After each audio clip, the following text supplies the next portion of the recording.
Hi, everyone, and welcome to AB Conversations, where we will help you CFP your way out of it. A podcast where you get into the minds of a couple certified financial planners on how we think and feel about everyday financial planning questions and what should really matter most to you. A healthier financial life starts now. Hey, Adam, welcome back, podcast. It's Friday. Woo! Yeah. It sure is. You hear my whoop? Whoop whoop. Yep. Yeah, I don't always whoop, but when I do, there it is. Oh man, I was waiting to see if there was going to be a dad joke involved in this, and I wasn't sure that you were. I wasn't sure that you were going to be able to pull that one out, and you did. You got there. Thanks. We did it. So great topic today, because I think it's one thing that we probably don't talk enough about. And it just so happens, I mean, those that listen to our podcast know this by now. Oftentimes we'll be driven to share a topic because of some recent experiences that we have had. And we've had 2 or 3 clients, unfortunately, lose a parent in the last couple months. And it really drives home the importance of organization. And in all these cases, the child was the executor, and crap, things get complicated quickly. Yeah. It's I feel like we've talked about this in another podcast or two, where we just talked about kind of the role of the executor. What are they kind of responsible to actually help? Or execute as part of the process, right. And that was often a misconception that, the executor has to make a whole bunch of decisions, and they have to kind of work through this and think through the lens of what would my mom or dad or whoever, what would they want? And really, as long as things are documented clearly, it is more of just about execution and follow through in that organizational side of things. I get this vision in my head. So when we say, okay, yeah, just execute, it really is made more complicated by the fact that over our life, we just accumulate and we accumulate and accumulate.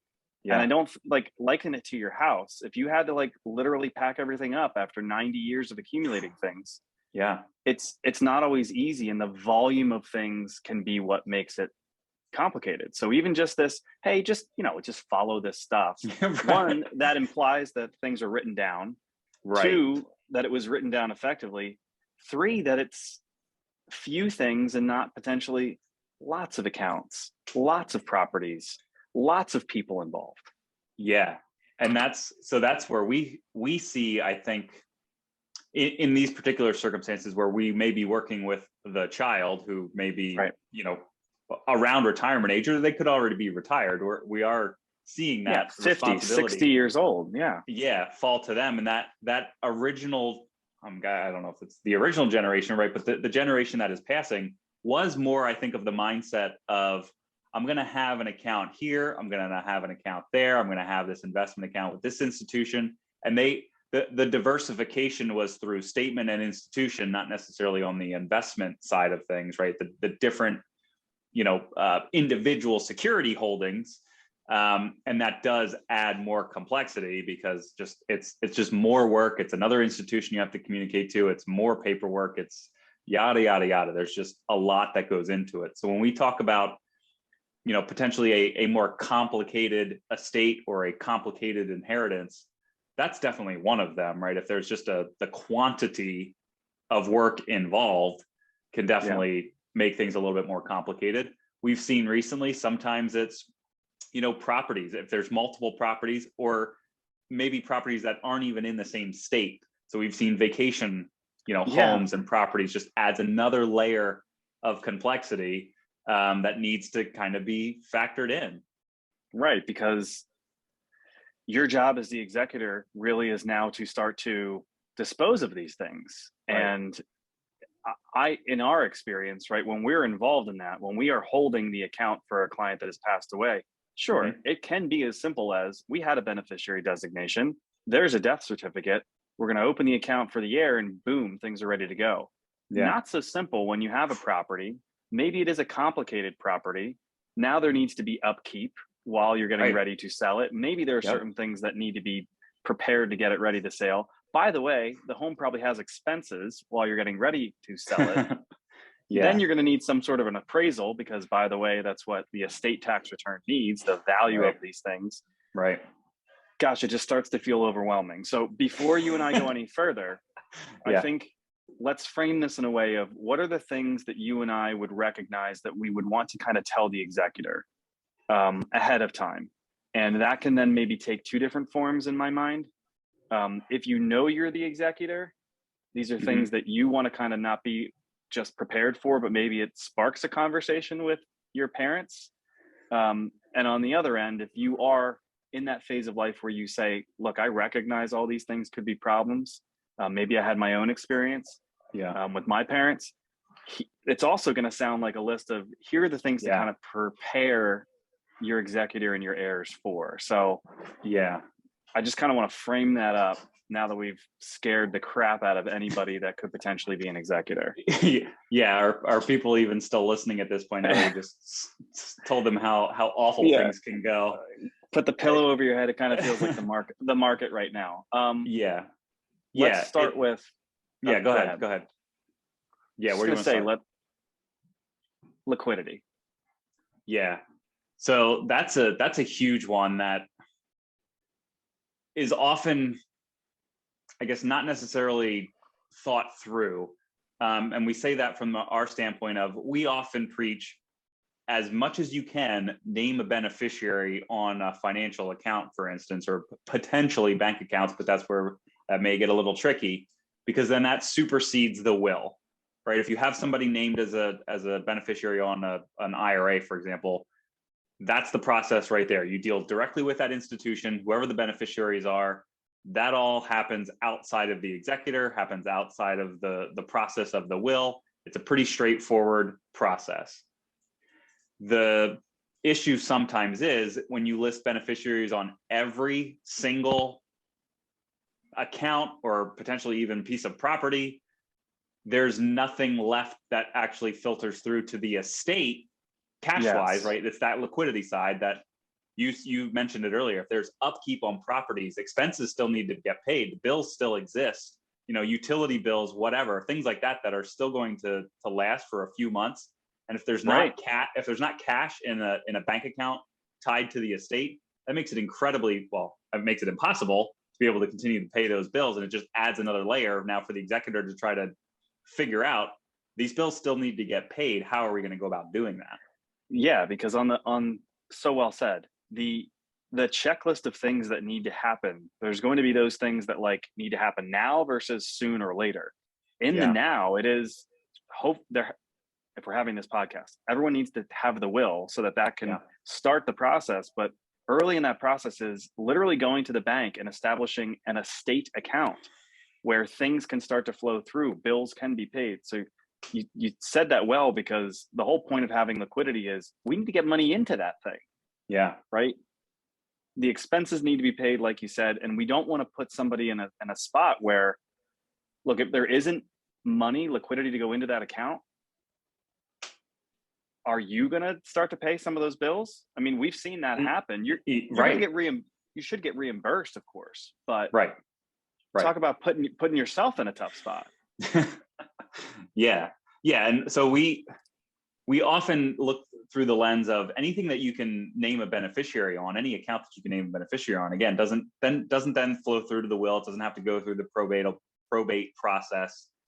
It saves a little bit on fees and all of that, but it does take some level of planning on the front end to make sure that you do have the right kind of structure for what's going to go directly to beneficiaries, what's going to actually flow through to the estate.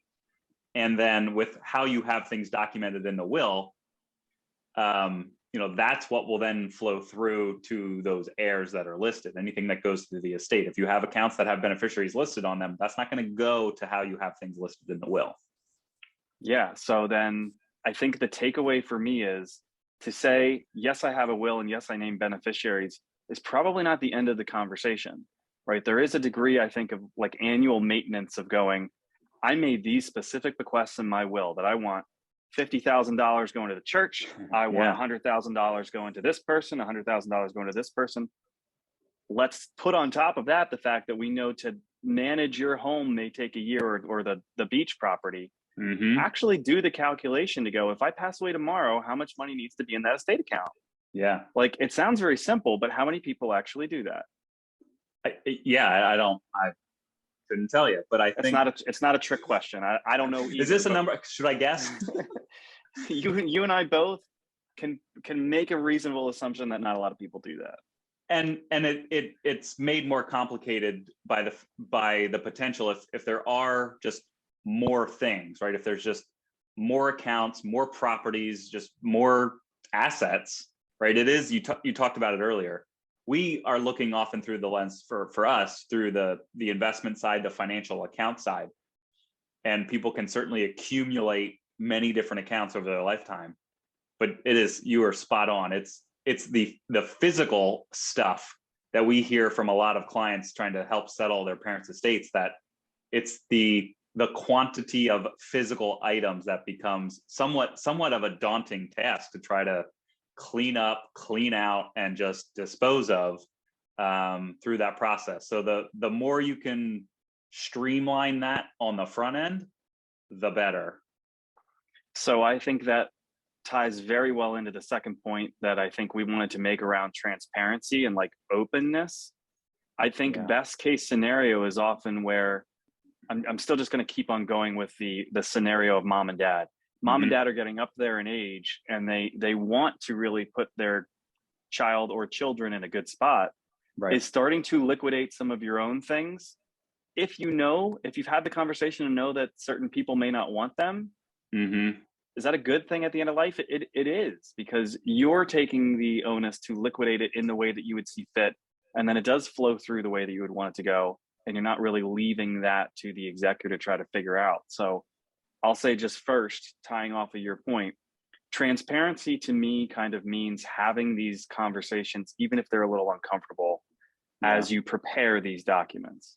Yeah. And that's the key word you said there, is uncomfortable, because it often is, right? It's clearly not a topic that anybody wants to talk about in any real detail with, their loved ones. That here's what I would like to see happen when I'm not here. It's not a conversation I think people look forward to having.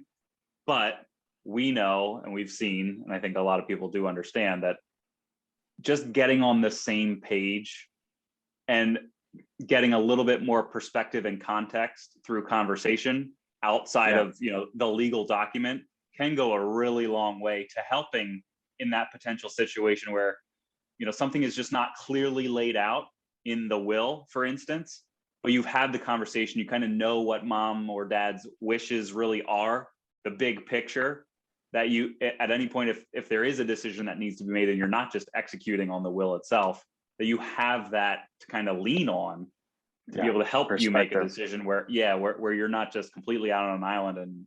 And I'm thinking of somebody in particular that kind of shared with us just the emotional conflict of, I'm not sure what to do with this. I'm not sure how mom or dad would want me to dispose of XYZ asset. And that just puts another added level of stress on somebody who's already dealing with that emotional impact at that point too. So what is more uncomfortable, being in that spot, or before mom and dad pass, going to them and saying, hey mom, dad, is this written down somewhere? Am I the executor? Like, ask the question. Like, I know how uncomfortable that is, but I promise that's not as uncomfortable as being in the situation after they pass and not knowing what to do, or not being comfortable maybe with some of those things. So when we say be organized, the first step of that is having the conversation and putting yourself in a situation where it's going to be awkward, but you have to ask, is this documented? Have you thought about this? Am I the executor? Who is? Because if you don't know whose job is what before mom and dad pass away, that's just going to create even more strife and anxiety.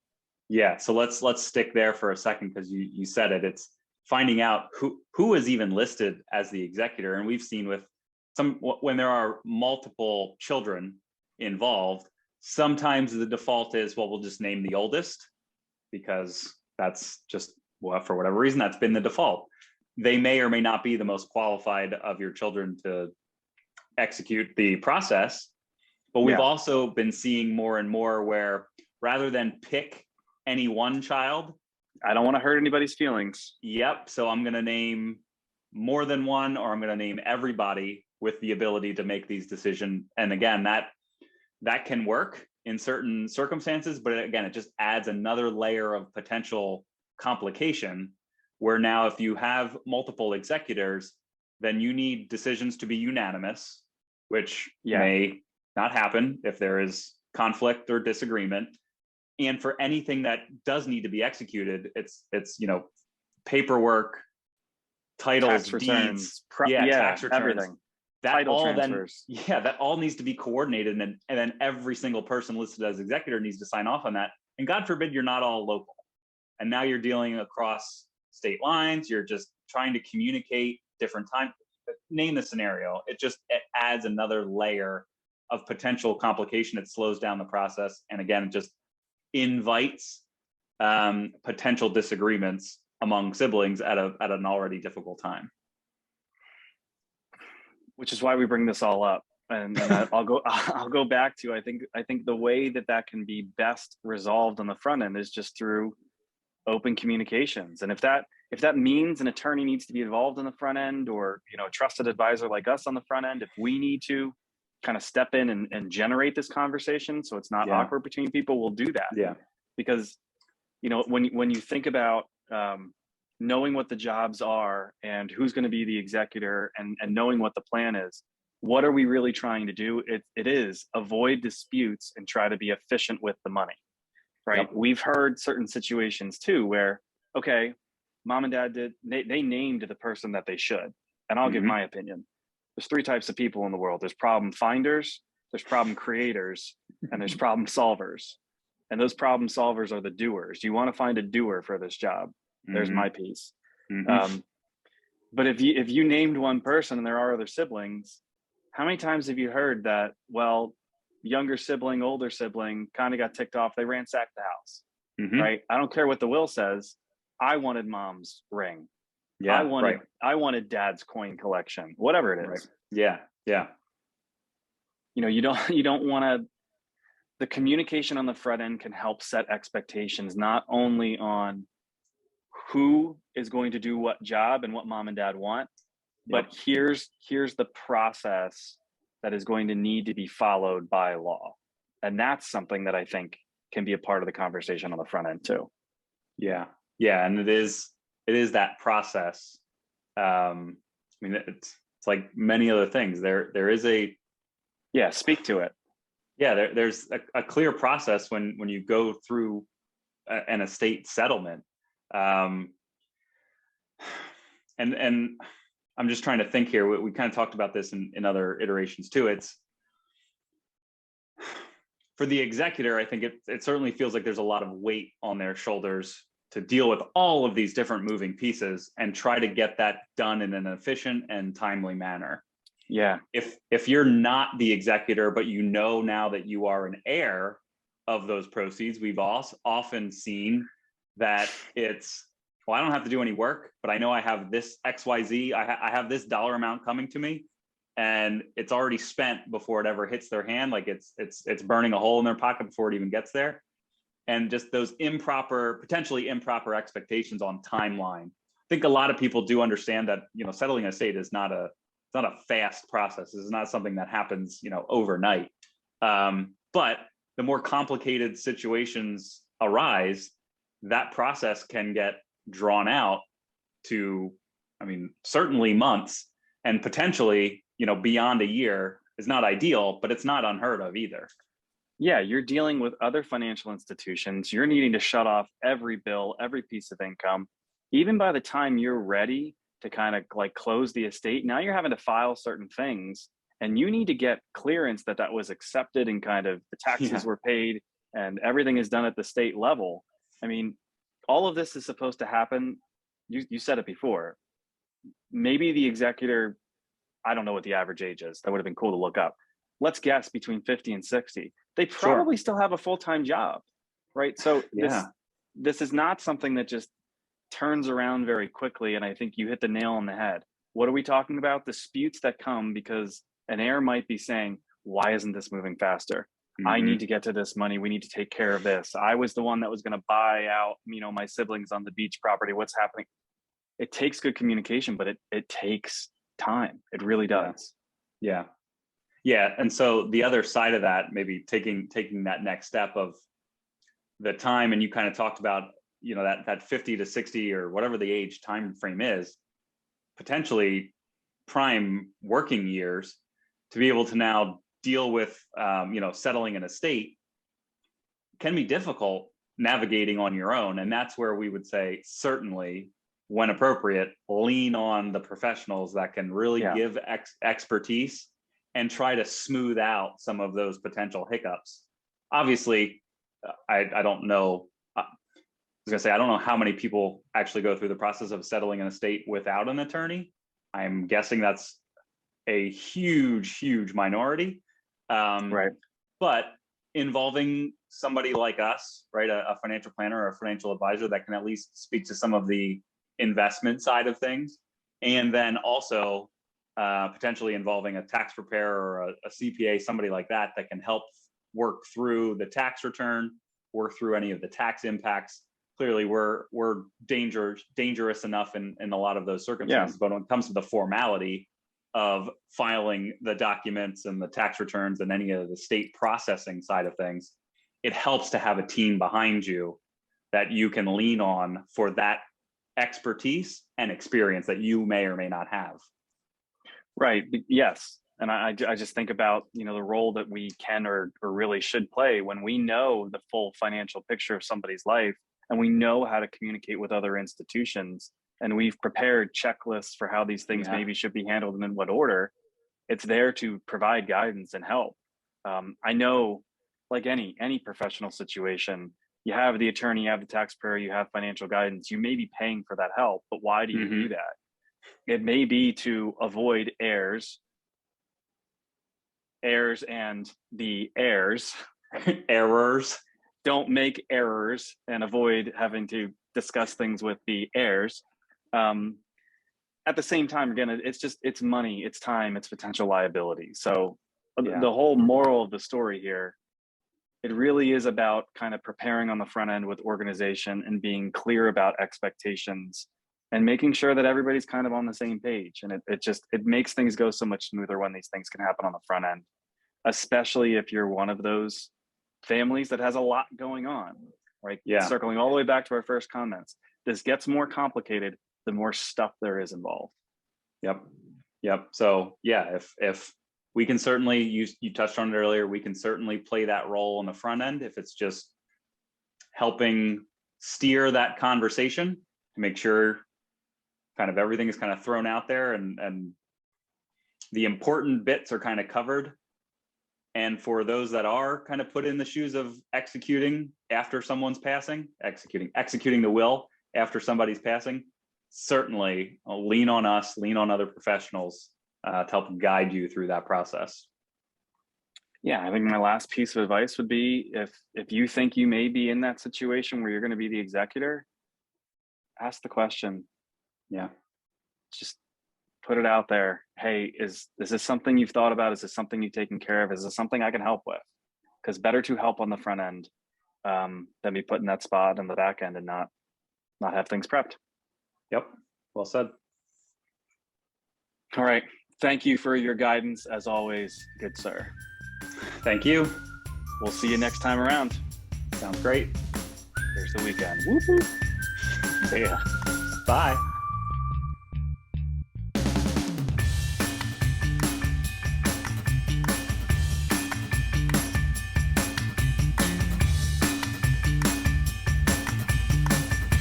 Hey everyone, Adam and I really appreciate you tuning in. Please note that the opinions we voiced in the show are for general information only and are not intended to provide specific recommendations for any individual. To determine which strategies or investments may be most appropriate for you, consult with your attorney, your accountant, and financial advisor or tax advisor prior to making any decisions or investing. Thanks for listening.